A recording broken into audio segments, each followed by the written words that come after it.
Today we're looking at the Shark FlexBreeze. This is a new brand for me and it looked very interesting. Its design is less traditional and you love to see it.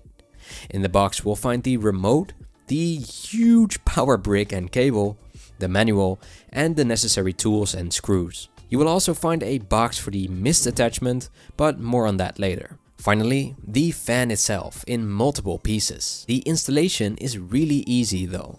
You attach the pole to the base and insert this bolt.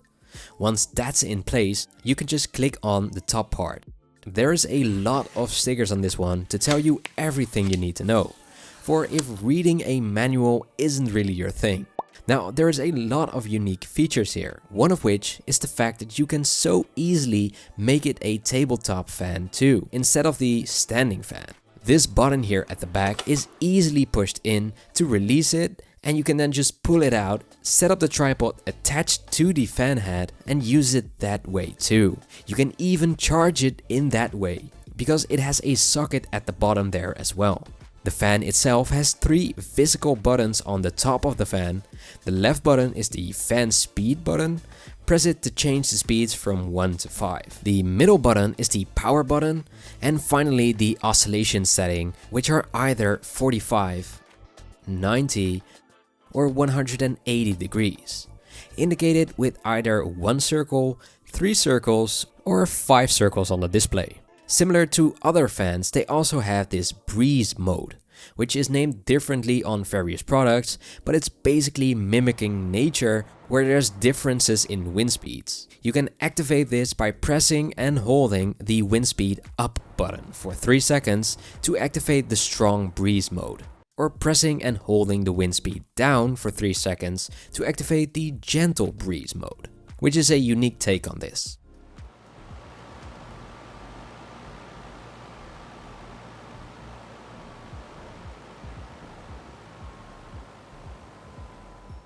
On the remote, there is also a timer icon, which you can set on 1 to 5 hours, with each circle activated on the LED, meaning 1 hour. You can then press once on the timer icon to see how much time is left. There's also a lazy button, for if you don't use the oscillation and you want to angle the fan towards you while laying on the couch, for example.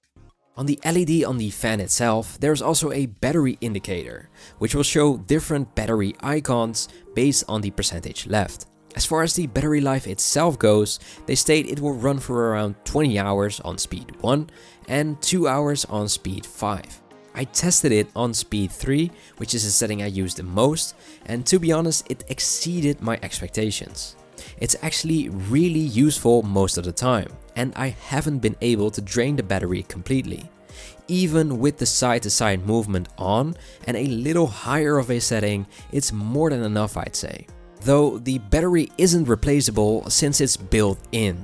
Oh, and one feature I absolutely love is the fact that it has a big grip on the back, which makes it very easy to carry around. On the back you also have a spot to magnetically attach the remote, which is an awesome way of storing the remote if you don't use it, because if you do use it, there's really no point. One thing I particularly like is that the receiver of the remote is built in the fan head. So if the base is hidden behind a couch or something else, you can still operate it via the remote. It does only work with a direct line of sight though, and it won't work when there's something in between you and the fan. As far as the design goes, it has a matte white and a glossy white design with aluminium looking details. They are most likely just sprayed on plastics as well though, and not really aluminium. Something I noticed is that with this model in comparison to other fans, that here the pole is getting thicker towards the end, and with other fans it's always the other way around, so the pole is getting thicker closer to the base. There is also a negative though, being that the fan is pretty heavy relatively speaking at 5.6 kilograms or 12.35 pounds. And there isn't a vertical oscillation mode, so you will have to do that manually. It will only move horizontally on its own. So if you want to aim it at the ceiling, you will have to do that manually first. And these are the maximum angles for if you're interested. Now this fan also has the mist attachment, which you can put on the front of the fan to use outdoors. You can then connect water and enjoy a breeze with a little water mist as well. Unfortunately, I wasn't able to test this. Now make sure you check out my fan comparison as well, where I go over the differences with the most popular models, power consumption, features that differ, and much more.